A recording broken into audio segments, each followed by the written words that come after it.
Thank you, Madam Speaker. Madam Speaker, thank you for allowing me to stand in my capacity as Minister for Lands and Mineral Resources to deliver this ministerial statement.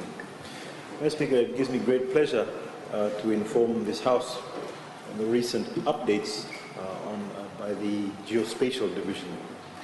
Madam Speaker, in February 2015, the United Nations General Assembly adopted its first ever resolution on geospatial information as a tool for sustainable development. Upon introducing the resolution to the UN as a sponsor, our permanent representative, Madam Speaker, Peter Thompson, highlighted our vulnerability to natural disasters, sea level rise, and other climate change impacts, for which a good national geospatial information platform could be used for more informed and evidence-based decisions on mitigation and preparedness purpose. Madam Speaker, the Fiji Geospatial Information Management Council consists of all the relevant government agencies, and the Geospatial Division of the Department of Lands is the coordinating organization for the implementation and execution of various strategic goals.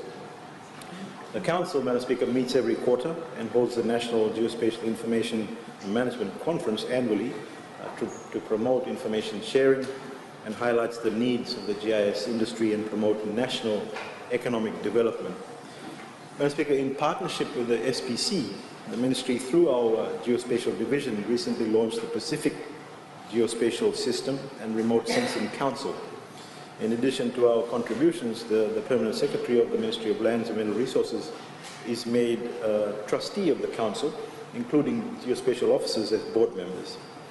A national geospatial strategy has been established and is aimed at providing the foundation for a national geospatial platform which integrates different data sets and further boosts accuracy and accessibility of this geospatial information, which in turn, Madam Speaker, empowers not only policymakers and decision-making, but also ordinary Fijians in their everyday lives. Madam Speaker, the Geospatial Information Management Division of the Ministry, in developing its capacity for Vanua GIS, Fiji's centralized data portal integrates the data initiatives of the government. Furthermore, we provide holistic support to stakeholders and managed and enhanced GIS data and delivered spatial information portals that meet the diverse needs of GIS bodies. For example, the emergency response application, which is used during a disaster, through the National Disaster Management Office and the Oceans application. In our efforts also to improve customer service delivery, the Ministry has developed a help desk that has the ability to update and notify clients on the progress of their queries and grievances in the monitoring of internal processes. This, Madam Speaker, basically says that the government has actually gone into the digital age. Sometimes the fact is not realized by the opposition, Madam Speaker.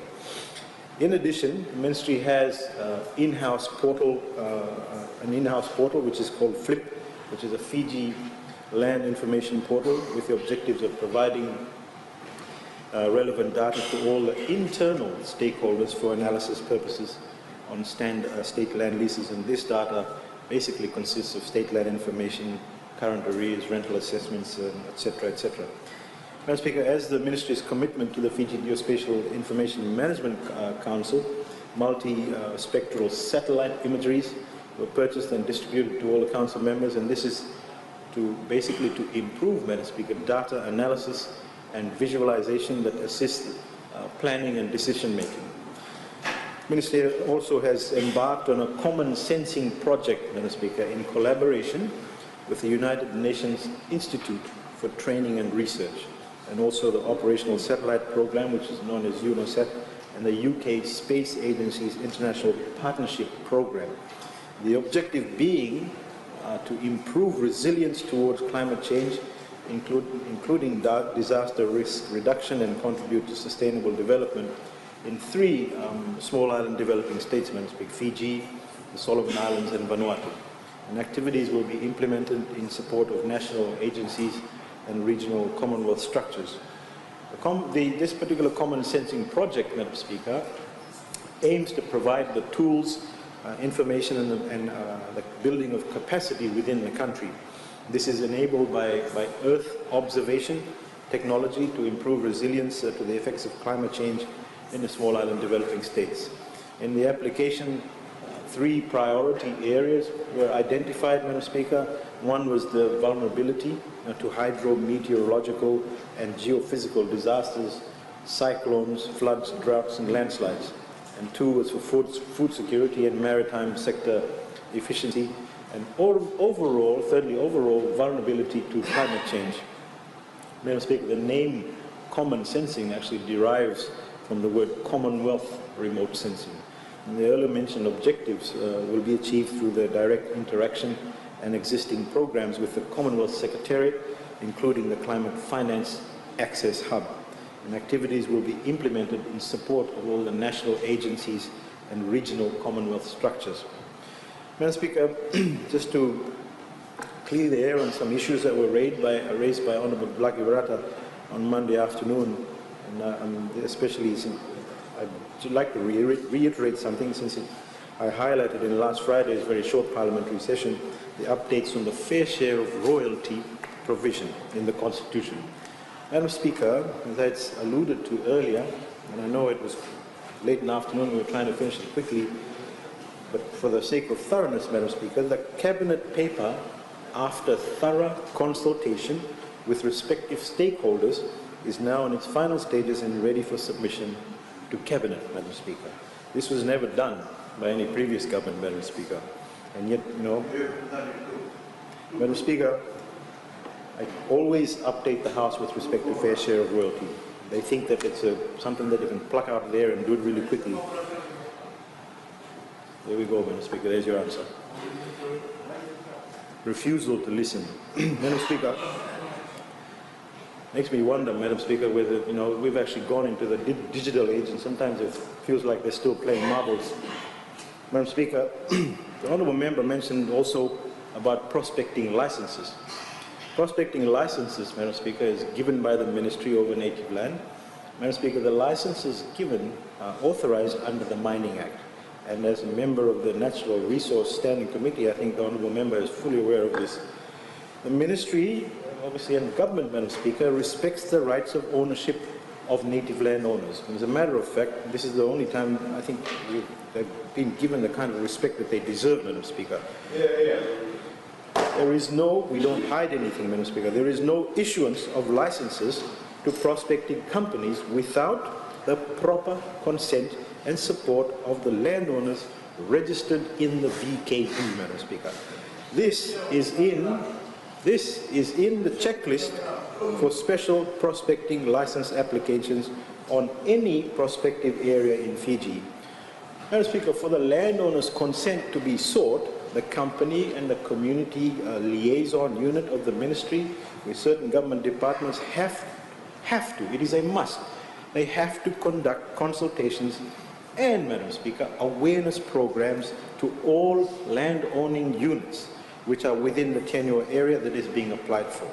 This is done, again, Madam Speaker, this is done with proper coordination through the provincial offices to direct proper Itoke protocols that are normally present to the Itoke communities. As part of the process, Madam Speaker, the landowners and the exploration company have to agree on the compensation for the disturbances caused by the exploration activities prior to the granting of any license, Madam Speaker. Government maintains independence during such negotiation, but provides guidance as and when required. The law that allows for mineral development in this country, Madam Speaker, is the Mining Act 1965.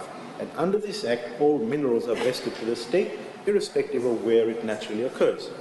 Now, Madam Speaker, the 2013 Constitution again reaffirms this, but goes further with respect to the fair share of royalties.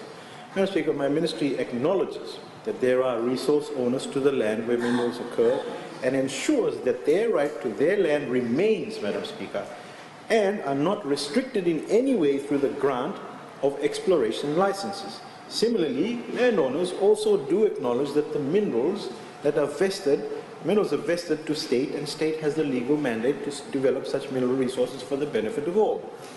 Madam Speaker, just another issue that was raised by the Honourable Prem Singh in response to that, assertion by him that the Ministry is not doing enough to ensure that the protection of the environment. Let me assure the other side of the House that the process of ensuring that mining companies as well as extensive exploration companies are responsible miners and mineral explorers. Checks and balances are conducted through the processing of their respective applications, Madam Speaker, when they first applied either for exploration or for mining. The process, through its due diligence, ensures that an environmental impact assessment is approved by the respective authority for mining applications and an environment management plan for exploration applications. Also, as a part of the due diligence process, the companies will need to consult the landowners if they have any preferred post-land use of the proposed mined areas and how the mining company and its operation will prepare the land whilst mining to meet the agreed post-land use, Madam Speaker. Exploration companies will also need to submit rehabilitation plans as part of the application to explore for minerals on the target area. A classic example, Madam Speaker, is Noa Level bauxite mine, where the area mined is currently being rehabilitated to replant pine trees as requested by the landowners. And today, as I mentioned earlier, we have 200,000 trees planted in that particular mined area. The value of which, I'm informed by my brother here next to me, the Minister of Forests, on average, or roughly, if it's harvested, Madam Speaker, within, I think it's 7 years, and if it's harvested for pine chips, you're looking at roughly about $2.5 million. If it is harvested 14 years as logs, you're looking at a double or more. That, Madam Speaker, is an investment. So it's a good return for the actual landowning community, Madam Speaker. And again, this is done in consultation with the landowning unit, Madam Speaker. As part of their exploration, prior to any mining development, there are always extensive and aggressive exploration programs conducted by the exploration companies to determine the viability of the ore body in the prospecting area. These exploration works deem to detail all financial models on all options of ore sales, different mining methods, community developments and environment studies before and post-mining. The intensive program sometimes could take up to 30 years of exploration until the model, Madam Speaker, is right for development.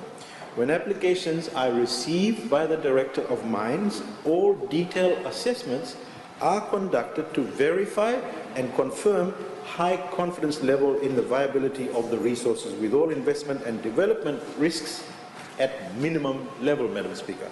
Within this period of assessments, companies can be required to produce extra documentation and work to prove that the development will be robust without being affected if any risks tend to arise during mining.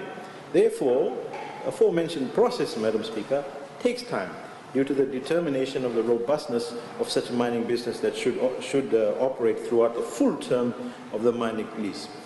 Also, Madam Speaker, at this juncture, I'd like to just mention a little bit with respect to our foreshore leases.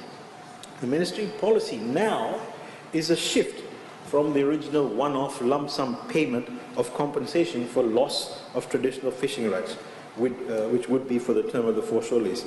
In a nutshell, Madam Speaker, the compensation payable is determined on the full term of the lease, but the payment is now based on an annual basis. And the reason is that this government, Madam Speaker, is taking care of the generation now, the generation to come, and the generation thereafter, Madam Speaker. Three generations, normally a term is 99 years, but that's 3 generations that are taken care of, instead of 1 generation taking the whole lumps of money and then we get complaints afterwards.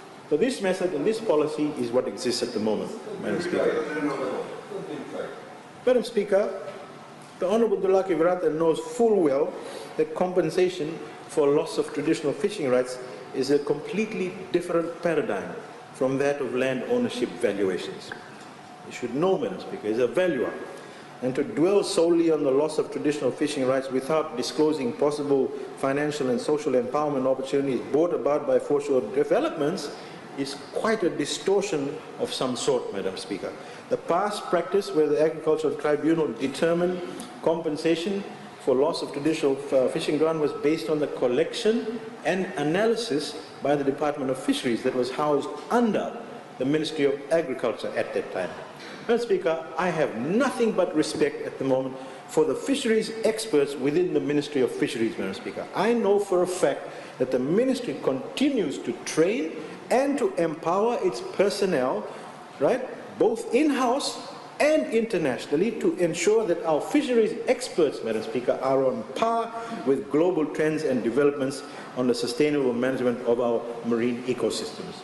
And to say that the Ministry of Fisheries does not have the structure nor the expertise to address the issue of compensation for the loss of traditional fishing grounds is disrespectful and absolutely a shot in the dark by the Honourable Member, looking for some kind of political whatever it is.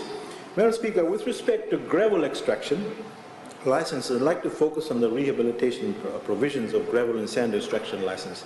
There is so much racket that's created about gravel and sand extraction, but we must agree that the excellent roads that we now drive on, not only in the urban centres but also the rural vicinities of Singatoga Valley, Madam Speaker, and Buddha Coastal Road, and this, Madam Speaker, necessitates the extraction of gravel and sand aggregate. Again, to achieve the balance, Madam Speaker, achieve the balance between development and sustainability, government under the Environment Management Act requires an EIA study which outlines mitigation and rehabilitation measures, whilst an environment bond is paid by the extraction licensee for the purpose of the rehabilitation of the site. Madam Speaker, with respect to the conservation of mangroves, the conservation of mangroves is an undertaking that numerous governments has partaken in. The remaining area of mangroves in Fiji stood at least 48,000 hectares for the 7 larger islands of Fiji prior to Cyclone Winston. Madam Speaker, again and again, I wish to reiterate the significance of the Mangrove Management Plan, which is a policy that will regulate the management of mangroves, and this is clearly not understood. This was an issue raised by the Honourable Prem Singh. And as earlier alluded to, government and civil society organizations are currently working passionately in collaboration to finalize this document which will regulate our mangroves, Madam Speaker. Madam Speaker, I'd also like to correct some anomalies from last Friday and issues that were raised by the Honourable Noai Kula.